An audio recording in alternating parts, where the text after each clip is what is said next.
கனசவா அழகாக பாதுகாக்கப்பட்ட சாமுராய் மற்றும் கெய்ஷா மாவட்டங்கள், பாரம்பரிய தேநீர் வீடுகள் மற்றும் ஜப்பானின் 3 மிக அழகான தோட்டங்களில் ஒன்றாக கருதப்படும் அதிர்ச்சியூட்டும் கீன்ரோக்வான் தோட்டம் உள்ளிட்ட கலாச்சார பொக்கிஷங்களின் செல்வத்தை வழங்குகிறது. பார்வையாளர்கள் கனாசாவா கோட்டையையும் ஆராயலாம். கனாசாவா அதன் கைசேகி உணவு வகைகளுக்கு பிரபலமானது. ஜப்பானிய ஆல்ப்ஸில் அமைந்துள்ள டகாயாமா அதன் நன்கு பாதுகாக்கப்பட்ட பழைய நகரம், பாரம்பரிய மர வீடுகள் மற்றும் நூற்றாண்டுகள் பழமையான காலை சந்தைகளுக்கு பெயர் பெற்ற ஒரு அழகான நகரமாகும்.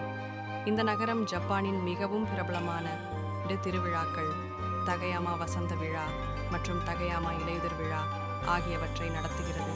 இதில் விரிவான மிதவைகள் மற்றும் அணிவகுப்புகள் உள்ளன. நயோஷிமா குடியேறும் உள்நாட்டு கடலில் உள்ள இந்த சிறிய தீவு அதன் சமகால கலை அருங்காட்சியகங்கள், நிறுவல்கள் மற்றும் சிற்பங்களுக்காக ஒரு கலை தீவாக சர்வதேச பாராட்டை பெற்றுள்ளது.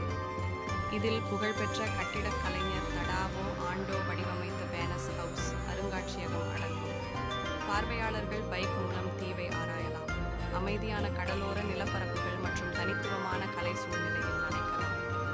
யாகுஷிமா கியூஷு கடற்கரையில் அமைந்துள்ள யாகுஷிமா யுனெஸ்கோவின் உலக பாரம்பரிய தளமாகும்.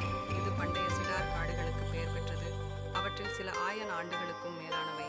இந்த தீவு நடைபயணம், மான் மற்றும் குரங்குகள் உள்ளிட்ட வனவிலங்குகளை கண்டறிதல் மற்றும் இயற்கை சூடான நீரூற்றுகளில் புத்துயிர் பெறுவதற்கான வாய்ப்புகளை வழங்குகிறது.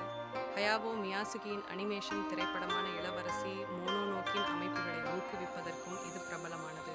பகுதி 2 இல் டோக்கியோ, ஒசாகா மற்றும் கியோட்டோவை ஆராய்வோம்.